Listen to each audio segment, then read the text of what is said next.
બિહાર ચૂંટણી 2025ની મતગણતરીમાં શરૂઆતના વલણમાં ફરી એક વખત એનડીએની સરકાર બનતી જોવા મળી રહી છે। ત્યારે ગરીબ અને બીમારું ગણાતા બિહારમાં સૌથી ધનિક નેતા કોણ છે એ પ્રશ્ન હાલ ખૂબ ચર્ચામાં છે। આ ચૂંટણીમાં કુલ 26 ઉમેદવારો મેદાનમાં છે, જેમાંથી 42% પાસે 1 કરોડથી વધુ સંપત્તિ છે।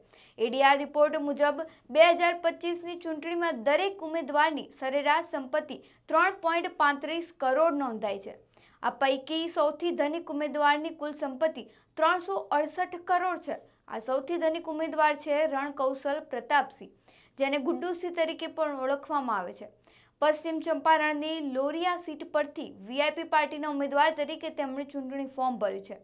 7 લક્ઝરી કાર અને 3.4 કિલો સોનાની માલિકી સાથે તેઓ બિહારના સૌથી ધનિક નેતા બની ગયા છે।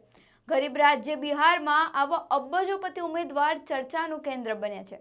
તો બીજી બાજુ ત્યાંના ચૂંટણી રિઝલ્ટની વાત કરીએ તો આ સીટ પર ભાજપના નેતાનો ભવ્ય વિજય થયો છે, જ્યારે ધનવાન નેતા એવા રણકૌશલ પ્રતાપસિંહ 25,000 મતોથી હાલ પાછળ ચાલી રહ્યા છે।